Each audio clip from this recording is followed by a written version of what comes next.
the universe rewards you when you're doing the thing, when you're following your heart's desire and your passion. The universe rewards you because you then start to get more of what you desire. So I'm really passionate about working with psychedelics, but I also recognize that they are just one tool in an incredible toolkit that I have, that other coaches may have. It's not that I think, psychedelics are the one thing that changed me, but they were a catalyst for my courage, for seeing my gifts, and for building that sense of self-awareness that allowed me to listen to my internal guidance and my wisdom.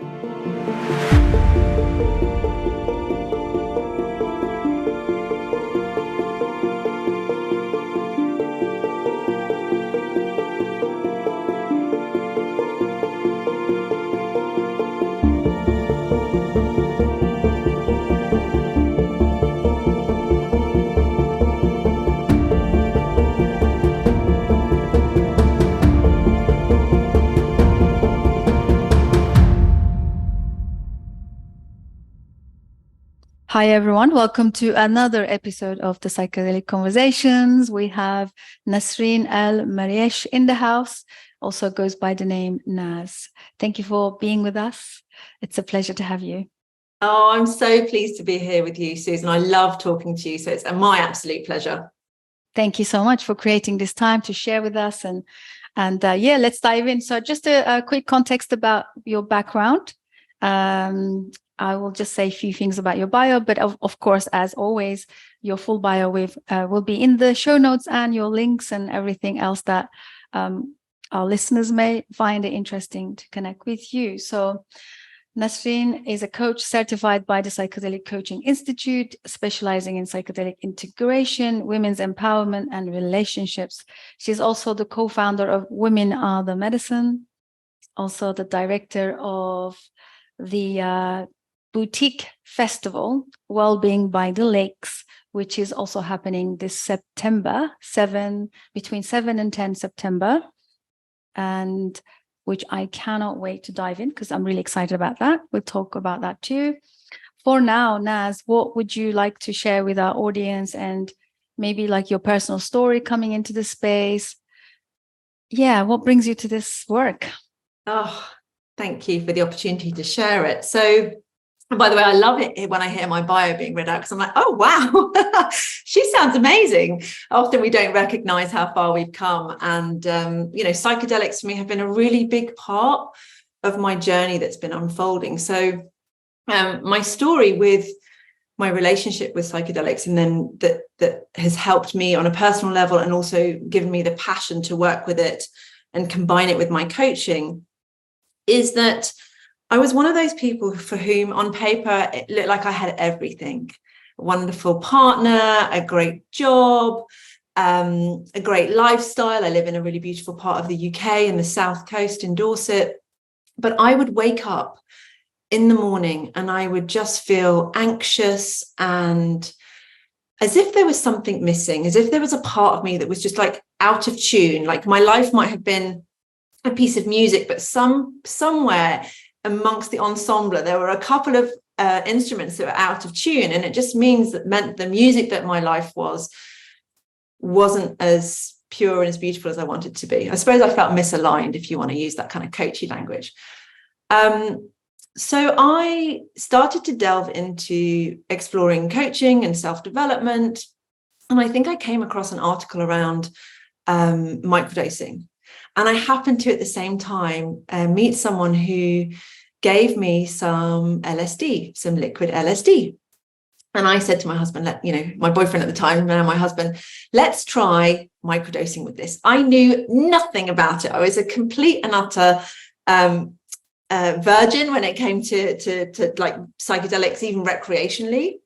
And so I didn't know what I was doing, and I just started to microdose with LSD over the space of a summer. And I had no regard for protocol, Susan. I mean, looking at it now, I think about myself and I go, oh my goodness, you had no clue what you were doing.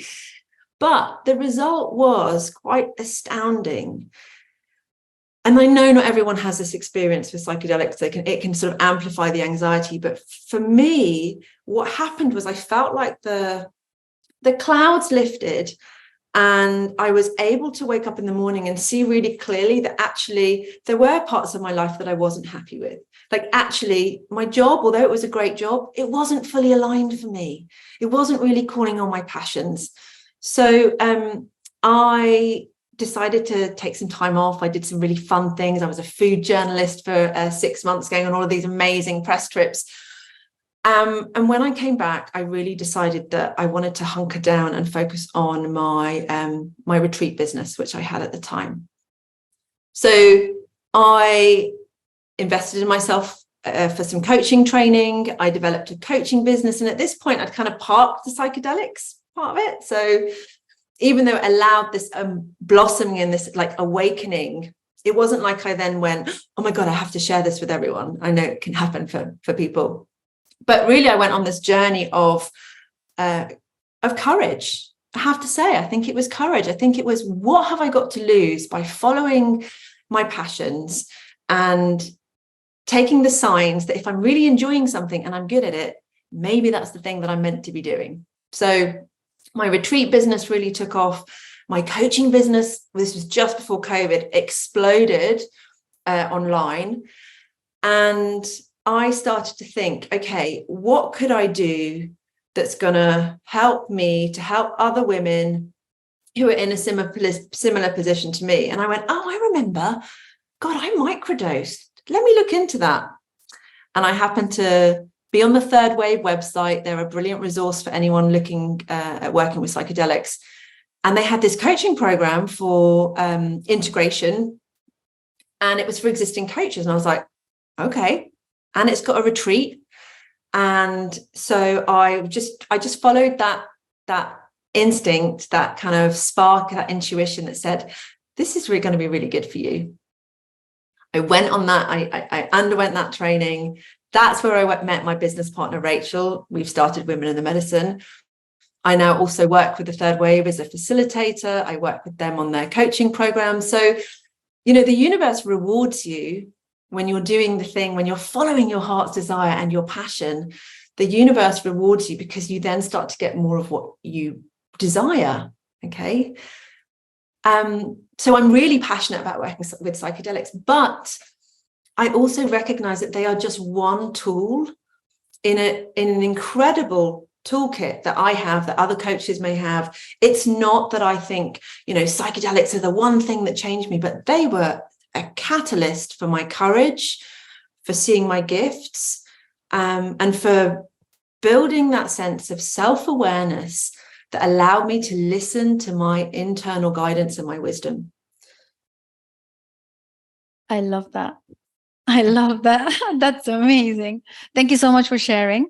This is great for our listeners to again and again hear people coming to the medicine work through this approach of struggling with alignment, like you said, being present to their lives and having these challenges, which also there's a stigma around that kind of approach, because most people say, what's wrong with you? What's wrong with you? Your life is looking great, perfect. Everything seems like working for you. Like, what else do you want? Yeah, it's really hard. I know. I think it's especially in the self-development spaces, a lot of people feel like they are pressured or stigmatized around wanting to seek out for more and wanting to dig deeper in, like, what is my purpose, mission, and what is the meaning of my life? What can I do to actually make it a fulfilling one, right? So I'm glad you said about the medicine is a catalyst, it's not the thing. This is kind of the message that I'm hoping to relay to our listeners over and over again with speaking to all of these facilitators, people in the front lines of the psychedelic renaissance, and just kind of having these deeper conversations that are humbling and actually very, very, very grounded in these are not the thing, but these are really great tools for catalyzing, like you said, your courage, stepping outside of your comfort zone. I often say that if used in the right context with the right facilitator, container, guidance, however you want to call that, it can really help people get over their resistance. That's kind of like my angle, because I think a lot of us come from backgrounds that don't really have space for stepping out of the norm.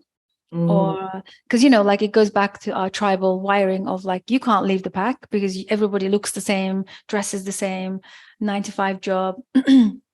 This norm that we've all been indoctrinated into, I think there's not much space for people to step out and do something meaningful and it's unique to them. So that's why a lot of, you know, I always talk about things like, you can be doing everything under the moon, like all the tools and the coaching workshops, retreats, books. But if you haven't really broken out of that trap and the template, it's very difficult. And there I want to tie in with, that's where the psychedelic medicines come in and help us crack out of that trap or the template. What do you think of that? What are your thoughts? Oh, so true. And actually, I want to add an extra layer of complexity for the women listening, because we have even more internal resistance. You know, yes, we're human beings, but as women, we've also been conditioned by a patriarchal system that doesn't support us to live a fully expressed life. We're told that we can have everything. You can have the family, the career, the lifestyle, the body. And so this puts this incredible amount of pressure on us. And we feel, if we don't have all of our shit together and life isn't amazing, that somehow we're failing, right? Or we feel so guilty when we try and put ourselves first. So there's a lot of layers of internal resistance. And both Rachel and myself are, you know, specialist women's coaches. And this is what we see time and time again, is that even though women may connect to their desires and their purpose, I still think there's we need some help in allowing ourselves, giving ourselves permission to even dream, even though they may have an inkling of what it is they want to create in this world and the impact they want to have. We play small as women because we think maybe we're not good enough. Maybe we don't deserve it. I'm going to have to sacrifice something. I'm going to have to sacrifice being a good mum if I want to follow my desires. So it's just entangled with self-worth, external worth, guilt, and so much conditioning, subconscious conditioning. So yes, when it comes to working with psychedelics, either microdosing or macrodosing, we really like to encourage women to do this kind of work in a container with other women, because something happens when you get women together who are all like-minded, who all understand that we may have different lives, but we have very similar struggles. And when you're up against that internal resistance, but you're in a group of 10 other women and you've got 9 of them going, I hear you, I know exactly where you are, you get to do this, you get to put you first, it's okay. It's like we still need a little bit of that community support to take those first few steps until we really step into our sovereignty. And then when we have that sovereignty as a woman, oh my God, we can then like help everyone else, but from a really empowered place, not from a serving everyone before you serve yourself. It's the other way around. So I'm really passionate about helping women to understand that the resistance that they feel and the reason that the transformation that they want isn't sticking isn't their fault. They've been programmed, they've been wired differently. So as we know, psychedelics can help us to rewire that. If, like you say, it's intentional, it's in the right container for you, you're held in a correct way, and you create the space for it, right? And adding which my favorite is to adding conversations that can be fairly confrontational. I find those help as well in terms of kind of like having that countering effect of the rescue culture, like the love and light rescue culture. I know I just can't hold myself to touch on that because this is like the prevalent thing that happens in the self-help spaces. I'm sure you see that all the time. So I think bringing more and more attention of like the real lasting change comes from actually facing some of those things that are uncomfortable. It's not going to be just love and light and let's rescue each other, right? So that's why I find value in containers. Just like you said, there is a power in coming together in that way. the other thing that I was going to share with you and also see what your thoughts are. I think also recently it came to my awareness and attention that there has been retreats are being formed specifically just for women. I know that this happened or been happening for a long time in the self-help industry and coaching. It is very common to be specifically coaching for women and men and all these kind of things. But I am discovering that there are retreats that are really passionate about separating the women and the men retreats, even with ayahuasca and stronger medicines. And I was really intrigued why they may want to seek out the separate containers. And that's why I wanted to bring it to our attention, maybe ask your field experience in this. From what I see, one of the biggest struggles that women containers is this deep sort of tribal wiring of like competitiveness and untrusting. And I mean, there's many, the list goes on, but one of the highlights of the strongest resistance that I see is the untrusting. You know, women don't seem to trust one another. And there's this competitiveness, there is this also scarcity and lack, and all these kind of things are massively playing out in a really interesting way that sometimes it's hard to call it out, right? So tell me about your experience being a coach and a co-founder for women-only work. I'm so glad you mentioned this, because it's one of the things that we really want to strongly foster in our communities, is that we don't need to compete with one another. That sort of feeling of competition, like if she's got what I want, there's not enough for me. It's very masculine, patriarchal. It doesn't do us any favors. And actually, it encourages that feeling of lack of self-worth. I'm not good enough as I am. And I'm not unique enough. I'm not special enough. And I see it. I do see it, like you've mentioned, in the healing spaces in the self-development world. Our philosophy around these women-only containers is Rachel and I are, I don't want to say middle-aged, but we're Gen Xers. So we have a certain life experience. And I think what that means is, and we're also very regulated in terms of our own nervous systems, when we create these spaces and these containers for women, I think you've mentioned this, it's safe for them to be brave in, it's safe for them to be vulnerable in and say, I'm feeling not good enough, and actually speaking it out and having the opportunity to recognize every single woman in the circle is good enough in her own right and special, and yet we're all the same. It's that beautiful dichotomy that you have with psychedelics. We're not separate, and yet we are. You know, we're what is it? We're not we're separate, but we're not disconnected from one another. Right? It's like there's this unity. So our philosophy is, when you work with women in this really intentional way with psychedelics that help to foster courage and that feeling of authenticity. I know there's some research that's been shared lately that talks about how psychedelics and psilocybin specifically can help that feeling of authenticity, which is you basically aligning to who you are. When you are fully happy with who you are, in the sense that you know who you are, there is no competition, because it's effortless to be you. I think when we're trying so hard to be someone else, that's where the insecurity comes in. So our idea is that if we can help women to empower themselves, to know themselves, then what happens is we eradicate that sense of competition and we allow for collaboration and co-elevation.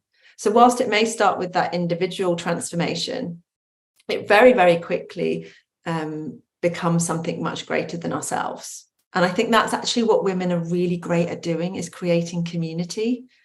So I think we're just out of practice.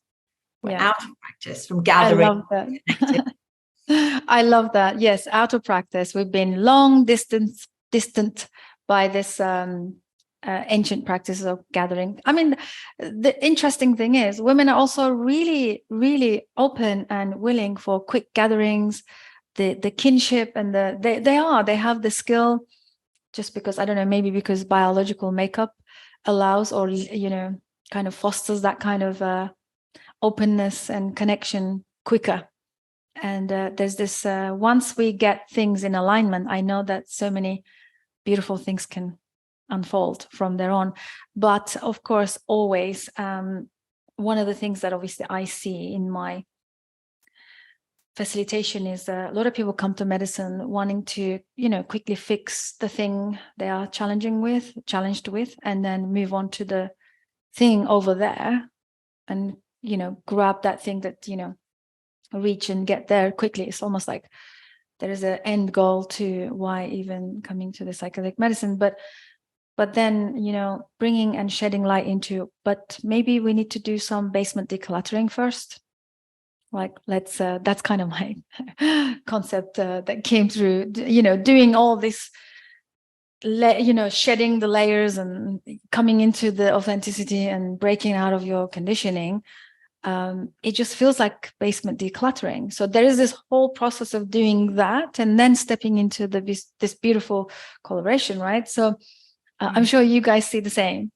Absolutely. I think with any retreat, whether it's a non-psychedelic retreat or a medicine retreat, people think that they're going to go on retreat, they're going to connect to the deepest part of themselves, and they're going to return home and they're going to be completely transformed and changed.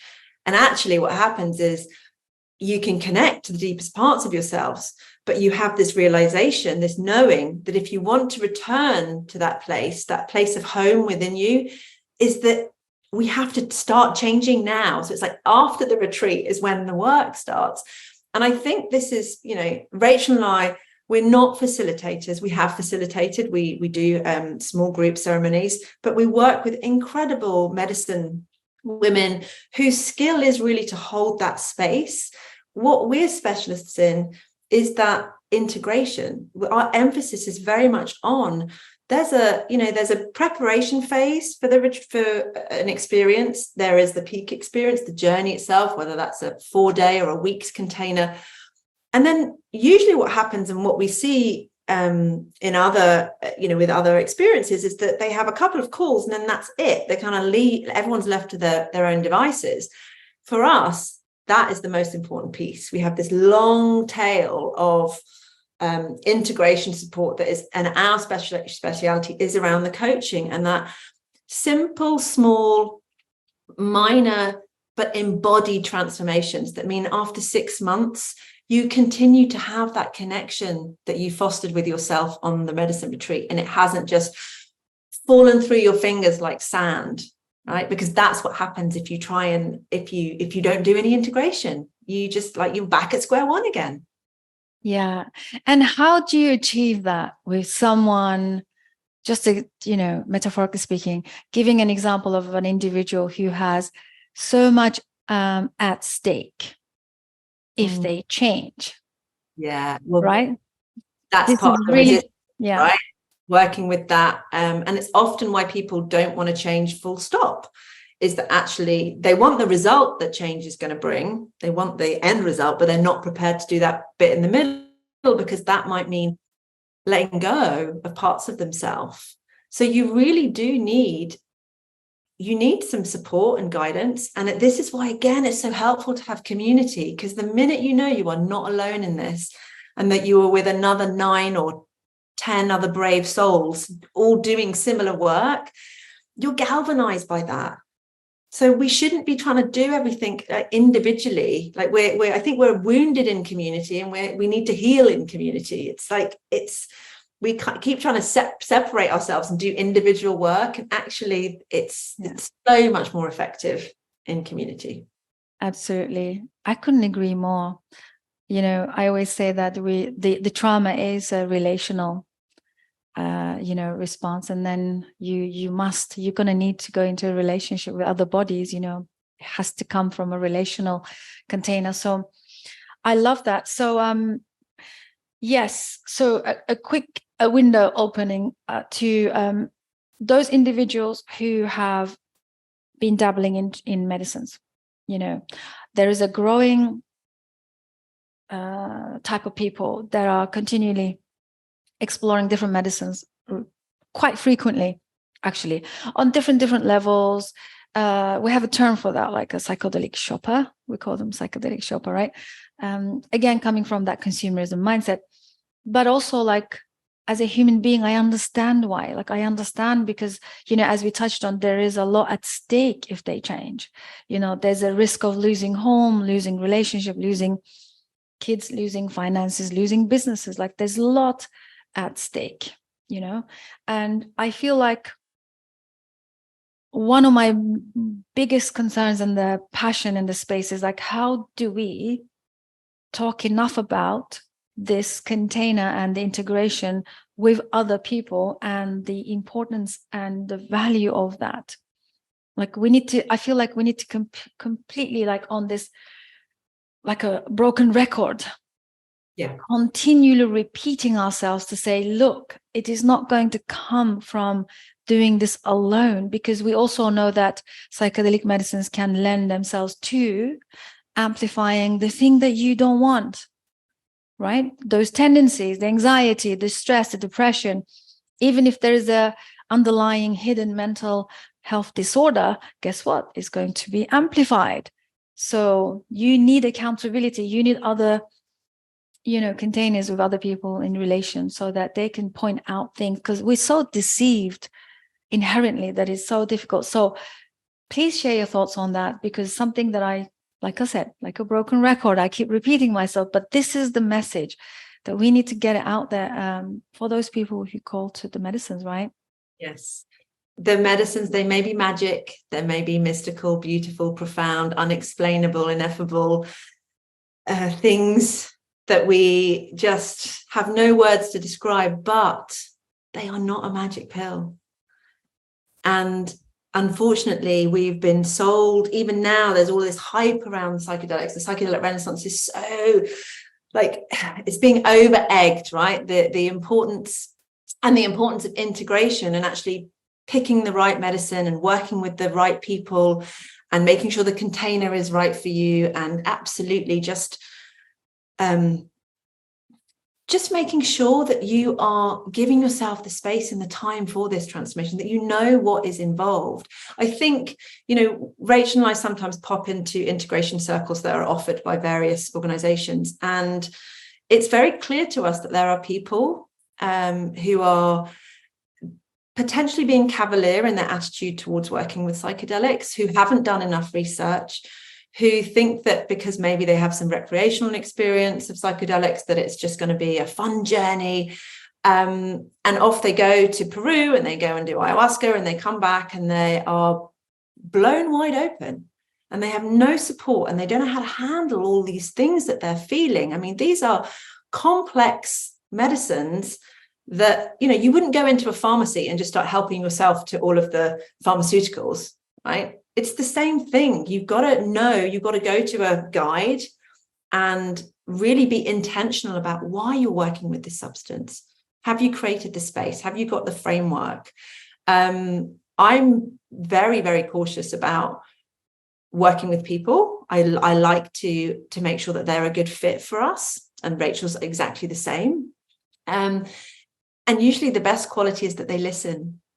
They listen to the advice that you have to give them around just slowing everything down and really understanding that the psychedelic element is just 20%, right? It's that one slice.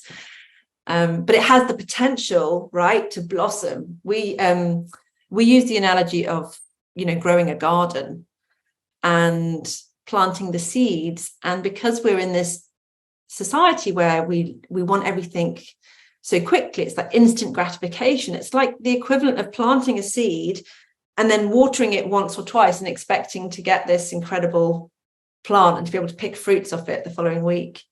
We need a long-term attitude. And that's why this podcast is so important. There are other resources that people really need to be able to filter through and have trusted resources in this field, because there are lots of people who, quite frankly, they may know how to hold a medicine ceremony, but I don't think they know enough about integration. So they're creating these openings for people and then not holding them. And that is a real shame.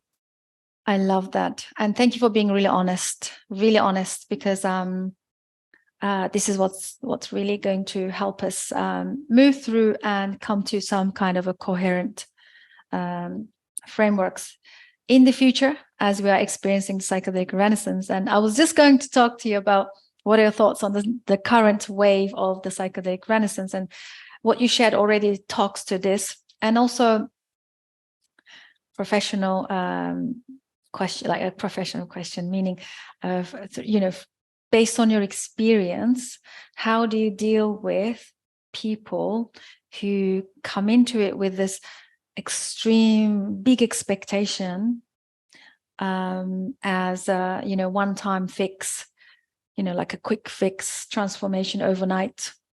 And I see a type of expectation, because it's really out there. It's like, doesn't matter how much we say that the garden analogy is incredible. If you just hear it in a sense that it will land in your system, you will understand what we're talking about. But unfortunately, it doesn't land. And there are lots of people that I am always working with, and always this is like the biggest obstacle in the way. So how do you and Rachel deal with that disappointment when they realize, oh no, it needs commitment, devotion, consistency, and some serious work? Yeah, that's a great question. Okay, so our theory is that even though it does require work and intention, and it isn't a quick fix, it can still be fun, right? Even in the dark moments of a psychedelic journey, you can emerge feeling lighter, having insights. The integration process can be really positive and creative. So there's this fine line between, there's a lot of hype around psychedelics and there's a lot of seriousness. And actually, Rachel and I think that whilst we want to hold that with reverence, there's also a place for fun and playfulness. And I think when people start to connect to that as part of the process of transformation, the disappointment tends to be subsumed quite quickly by this idea of, I'm connecting to my sense of aliveness, I get to play. We're also very clear in our messaging, and we host Q&As for all of our microdosing programs and our retreats that we hold, and all the way through our communication with potential customers. I don't want to call them customers, clients. We're talking about this fact. So we're layering it on, rather than encouraging people to come in with some big glossy marketing. This is the transformation of your dreams. I think there's a couple of places in Costa Rica that have some very bold claims about what can happen. And dare I say it, we're not averse to putting a little bit of caution into people with some experience, sharing some experiences, personal experiences of dark psychedelic journeys, and just helping people to make a very measured choice about this and really feel informed. And I think that's all you can do. Someone who is completely committed to off they go, they just want to do that, is not gonna be the right kind of fit for us. But we can feel like we're going to serve them by sharing with them what our approach is. Yeah, I love that transparency and directness, and also being really honest with the process. So highlighting what you said, you can still bring in the playfulness, the creativity in it, so it doesn't feel so mucky, messy, and dark and depressed. I love that. Yeah, I think connecting to that thing, whatever it means for them. But obviously, the other thing would be having the container. That's the container's job, to serve those people continually feeling disappointed. It's not happening. How long? When do I feel it? So I think, yeah, community connection, holding in container is definitely there. Like it's like the scaffolding, right? Scaffolding to carry them forward. And like you said, unfortunately, sometimes you just cannot do anything other than being super transparent, because we do also have some individuals that they just want to label it as, oh, it's not what it is, doesn't work. Yeah. And I think we're gonna experience that backlash against this because we've had so many bold claims. But that's where, that's why our mission is to just keep doing what we're doing, keep sharing the resources, keep sharing our approach, making sure that people understand neuroplasticity. It's neither good nor bad. The microdosing is amazing, but you have to have intention. Otherwise, it's a completely wasted opportunity. So those messages are in everything that we are producing right now. And hopefully people will start to understand that there's more to working with psychedelics than simply popping the mushrooms or whatever it might be that they're taking. Yeah, for sure. Wow, this is very powerful, and I can't wait to have you back soon with Rachel together. I know I'll be speaking to Rachel as well. You guys like a dynamite in this space of like really bringing the authentic information and education. So I really appreciate you both. Thank you for that. Let's talk about your Wellbeing by the Lakes festival upcoming in September, and I feel so honored to be with you guys on a panel as well. So I really appreciate that invitation, and I can't wait to see what will unfold and what we can share together, consciously, just again staying on that path of like the transparent, clear communication and information. So talk to us about the Wellbeing by the Lakes. Yeah, I'd love to. So I feel really lucky actually that not only am I in this field, but that I have an event that has a stage, that has a platform where I can reach people to whom they may not have heard this approach before. So I know I'm really grateful to you for coming along as well. I just think it's going to be awesome. So the festival itself is a really boutique, which means small and intimate. I think we get 1,000 people a day. Wellbeing festival. It's a day festival, and it takes place at a sculpture park in Dorset. So it's actually a passion project between myself and Simon Gudgeon, who's the artist that owns the sculpture park. So him and his wife have created this incredible tranquil space. There are lakes, there's a river. He's built this incredible stage. And every September for 4 days, he allows me to come in and be part of his team. And we create with a really talented group of people, we create this wellbeing festival that is really an opportunity to raise awareness of some of the issues, some of the modalities that we know that people are interested in hearing about. So, trauma is a really big topic that tends to pop up every year. And psychedelics was one of the most attended talks last year. So the thought of not having it this year was just like, no, we've got to do another panel on psychedelics. So, by chance, I happened to meet you, and just we've connected in this way and really respect the work that you are doing. So, I know that you and Rachel are going to be talking about psychedelics and somatics for healing and for personal growth. And that is going to be on the Saturday. So let me give you the dates of the festival. That'll probably be helpful. It's called Wellbeing by the Lakes. The dates are the 7th to the 10th of September, 2023. The tickets are from £25 to £45, depending on which day you come. And there's a whole lineup of incredible talks. We have Geelong Tubton, who wrote The Monk's Guide to Happiness, coming. We have Melissa Hemsley, who's coming, and she's talking about food. And of course, we have you and Rachel talking about psychedelics on the Saturday afternoon. So yeah, it's a very special event with a lot of love that's been put into it. So I'm so happy that I get to share it with you and your listeners on this podcast. We would love to have people join us. I'm so thrilled. I can't tell you. And this is the kind of I've never been to a festival in the UK, interestingly, because I live under a rock, right? So even though I'm in the psychedelic space, people think like, how is that possible? But it's just the way I do. I'm not really out there, attending festivals, but your festival or your organization and the message that you want to bring, it's just so in alignment with everything I love. And I'm so thrilled beyond. So great that you shared the details. We'll have it in the show notes for our listeners if they want to join us. If you're in the UK, if not, you can fly in if it's not too much of a hassle. I think it's going to be amazing, especially Dorset is one of those areas. It's a gem in the UK, right? It's going to be a beautiful location.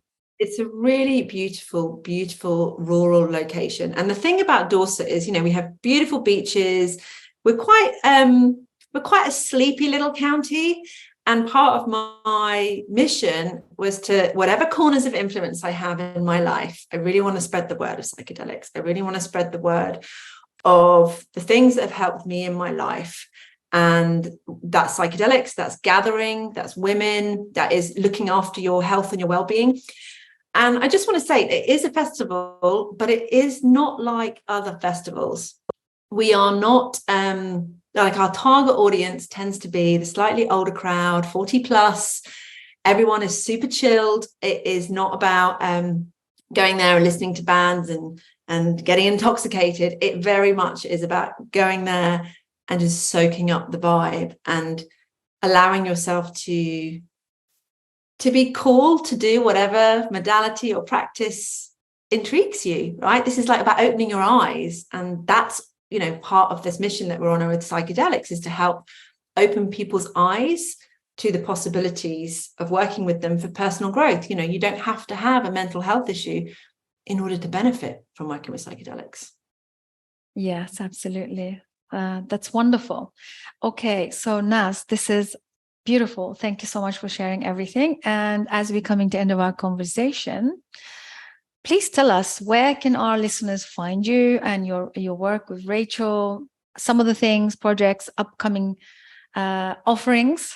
Please do share, and where they can find you. But like I said, we'll have it in the show notes too. But just to hear it from you. Yeah, so our website is womenarethemedicine.co. And our upcoming offerings, we have an incredible in-person retreat, a legal retreat happening in the Netherlands in October.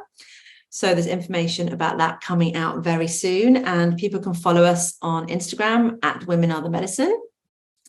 And of course, in the show notes, we're going to have the link to the festival, and we'll probably put my personal link as well. But we're very open to people just contacting us through our DMs or through the contact page. If people have got questions, we can always refer them to a Q&A that we might be doing if they want to come and talk to us, if they might want to book a call. Very, very open to people reaching out to us. And we'd love to hear from your listeners if they've enjoyed today's conversation. And thank you. Absolutely. It's been a pleasure. And it's been so beautiful to connect with you and Rachel. I'm always seeking out other, facilitators, individuals that lead the change and transformation in the psychedelic renaissance that we are experiencing. And it's just always so amazing to connect and talk, and also, just have these conversations and just, bring the transparent information. So thank you, Naz, for your time. And look forward to having you back again, because one of the things that I love doing is having returning guests, just because it's just one of those things that we want to build a relationship and continue having that collaboration, conversations, and just keeping the conversation going. We might even do an episode with Rachel and you after the festival, just kind of have a sharing the overview and the summary and all the little golden nuggets. So looking forward. Thank you. Thank you so much. I'm really grateful. Thank you. Thank you, everybody, for joining in. Hope you guys enjoyed this conversation. Please do get in touch with myself or Naz, and don't be shy. You can comment, you can send an email, you can contact and share if you feel like sharing in the comments. And I'll see you guys on the next one, and looking forward to maybe meeting you in person in September at the Wellbeing by the Lakes. See you again soon.